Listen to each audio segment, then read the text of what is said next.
자, 첫 번째 이슈 알아봤고요. 두 번째 이슈도 화면을 통해서 먼저 만나보겠습니다.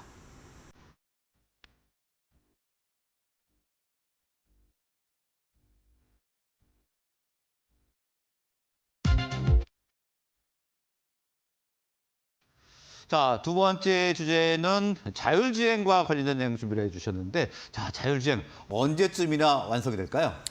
네, 일단 자율주행차는 이제 자동차 업계뿐만 아니라 IT 대기업들까지 뛰어들면서 치열하게 경쟁하고 있는 분야입니다.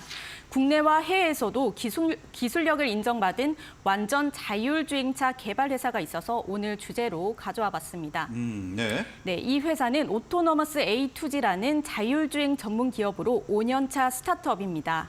현대 자동차에서 자율주행차를 개발하던 엔지니어 4명이 독립해서 세웠고요.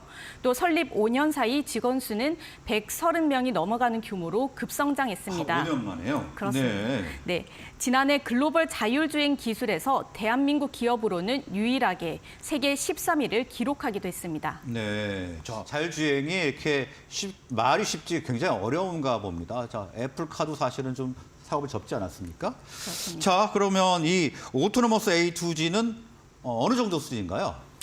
네, 레벨 4 자율주행이 가능하게 하기 위한 인지, 판단, 제어 이런 소프트웨어를 개발 중입니다. 특히 A2G는 비상 상황에 대비해서 원격으로 차량을 제어하는 원격 제어 주행 기술에 집중하고 있는데요. 국내 최초로 제주에서 화성까지 450km 거리에서 원격 제어 주행 기술을 선보였고 네. 이달 말에는 두바이 모터쇼에서 약 1만 km 거리에서 또 선보일 예정입니다. 해당 기술은 현재 회사에서 자체 개발한 양산형 완전 무인 모빌리티 프로젝트 MS와 프로젝트 SD에 탑재됩니다. 전기를 동력으로 사용하는 친환경 모빌리티고요. 잠깐 이 두 차량에 대해서 설명을 하자면 MS는 미들 셔틀의 약자로 버스를 타깃하는 무인 모빌리티 플랫폼입니다. MS는 자율주행 솔루션을 탑재한 12인승 무인 셔틀이고요. SD는 스몰 딜리버리 약자로 무인 배송 모빌리티를 타깃하는 차량 플랫폼입니다.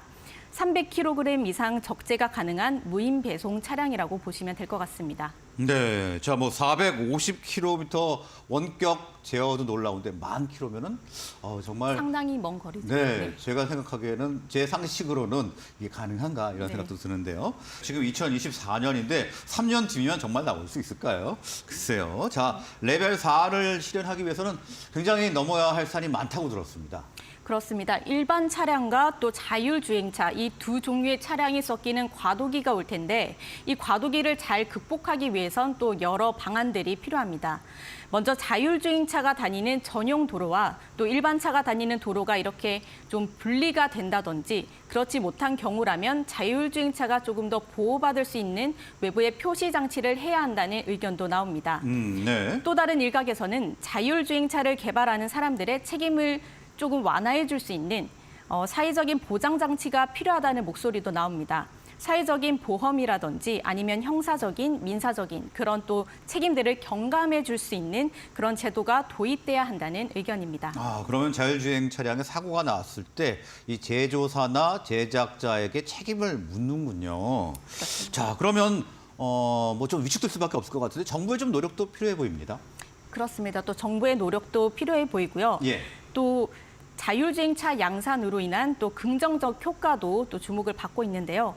회사는 자율주행차 양산으로 전국 버스 노선 적자로 인한 공영제 지원금 문제를 또 해결할 수 있을 것으로 기대하고 있습니다. 또 긍정적인 효과로는 자금 문제와 또 복지 사각지대, 또 24시간 대중교통 실현, 기본 이동권 보장 등이 꼽히고요. 지금 우리나라에서도 굉장히 심각한 문제지만 또 일본이나 유럽 전부 다 큰 문제점 중 하나가 이제 인구 감소, 고령화 문제가 있습니다. 실제로 일본 같은 경우에는 2030년까지 버스 운전기사가 3만 명 부족할 거다 이런 통계가 나오고 있고요. 우리나라도 마찬가지입니다. 2만 명 정도가 부족할 거라는 얘기가 나오고 있기 때문에 실제로 기본 이동권에 대한 보장은 당연히 제공을 해줘야 되기 때문에 이런 인구 감소에 대한 솔루션으로 결국에는 자율주행 기술이 분명히 쓰일 거라 또 예상이 되고 있습니다. 자율주행 자동차가 또 처음에 등장을 했을 때 가장 사람들이 기대했던 분야는 사실 사고 감소입니다.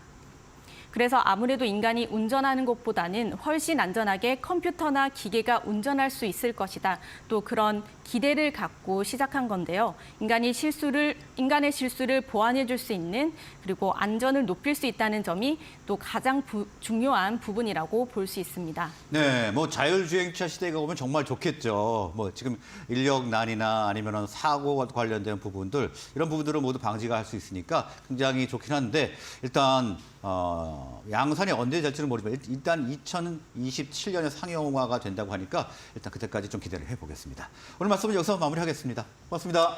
고맙습니다.